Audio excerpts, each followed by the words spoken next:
Darvin, what did you think was the biggest difference tonight? And how did the Knicks kind of open up double-digit leads a few times and then just got back but end up holding out in the end? I mean, they had some guys that got going, be it Brunson or Quickly, got some timely offensive rebounds, putbacks, gave themselves some extra opportunities. They were really very rare we get outscored in the paint. They were very, deliberate in trying to play downhill, get to the paint. But just constantly coming at you. And then, for us, we had some really outstanding looks that just didn't go down, both at the rim and from three.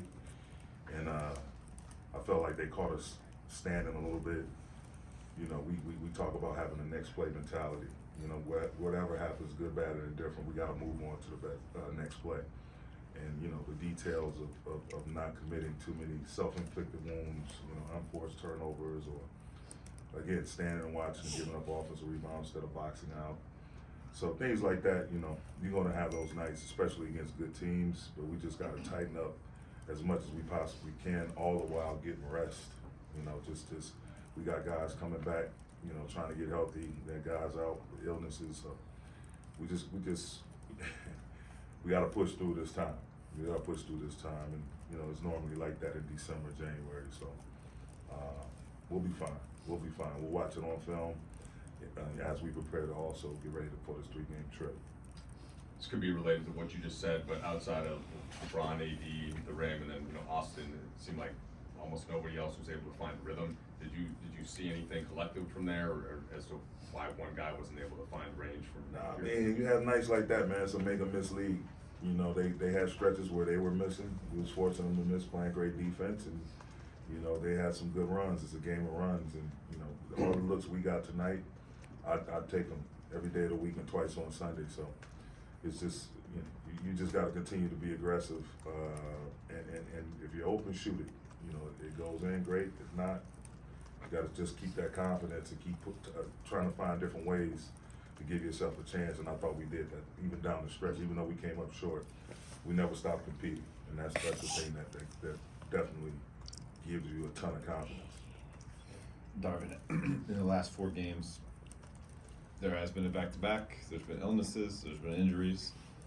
At the same time, it begs the question, because you raised the banner tonight, what effect in this 1-3 stretch do you feel like the hangover or the come down from the in-season tournament has played over this last week? Yeah, I'm not one to use excuses. I thought the way we played during that time was great. Obviously, we were whole. We had some, again, unfortunate tweaks here and there, guys being out, unfortunate sickness or whatever. But we knew the games were interwoven. Las Vegas wasn't a long flight for us, but it's just obviously being within your normal schedule. It's going to have an effect. Be it positive or negative. I thought it was more positive than negative for sure. But that said, there's a travel schedule. Us leaving Vegas Sunday, coming back to LA, getting ready for another long trip, taking back off Monday, getting back here, trying to, different people within our camp having, minor illnesses or whatever, and the fatigue that's already setting in at this part of the season. And you throw in the travel and the change of the time zones with that, all of that just means one thing: nobody's gonna feel sorry for you. Everybody. I was just talking to one of the Knicks coaches, Johnny Bryan, about that. They've been on a pretty tough stretch and got some stuff coming up. So everybody goes through it, man. It's a marathon of a league, and that's what I said before the game. We just got to take each day and try to be the best version of ourselves. And that's getting well, making sure our nutrition is on point, making sure our sleeping habits are on point, all of that, as well as the basketball stuff, but making sure our bodies are in a position for us to do what we need to do on the court. And, not thinking about tournament that we just won or the 4 out of 5 nights that we got to do in 2 weeks. Just focus on today, whatever is immediately in front of you. Well, that being said, what do you tell the guys about focusing and looking for the next game, which is now Wednesday night? Just say fill our cups back up, man. We just fill our cups back up. you know, everybody get rest. Try to take care of your bodies.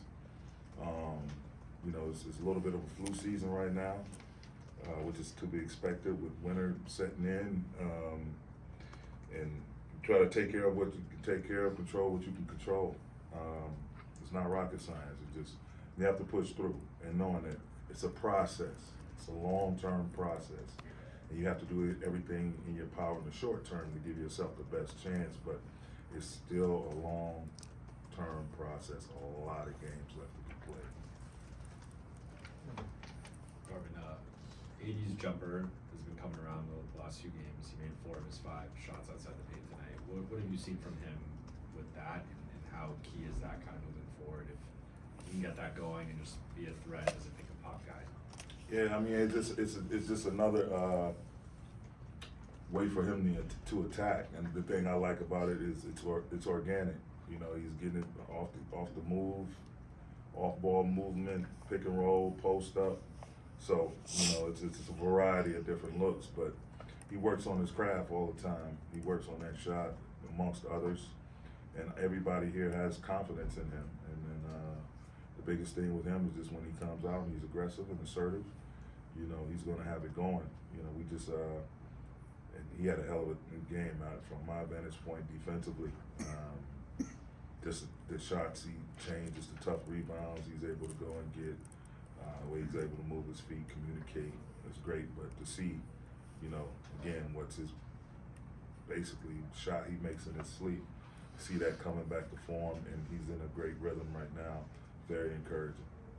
Awesome. Coach, you guys 27 games in, you got the 3-game road trip coming up, then the big time Christmas game. What's the biggest lesson that you learned about this team so far and hoping to learn going forward? It's resilient. You know, we're going to have our ups and downs, people in and out of the lineup. Health is the greatest of wealth. And so when you're trying to manage that, it can get a little choppy and inconsistent. But for the most part, the one thing I love is everybody there has a huge competitive spirit. Everyone within our camp, within our organization, highly, highly competitive individuals. So we're going to figure it out. We're not going to stop trying. We have a bunch of great basketball minds we can put together and come up with plan A through Z. But the biggest thing for us is to make sure we're smart in terms of how we take care of our bodies. Thanks, Coach. Thank you.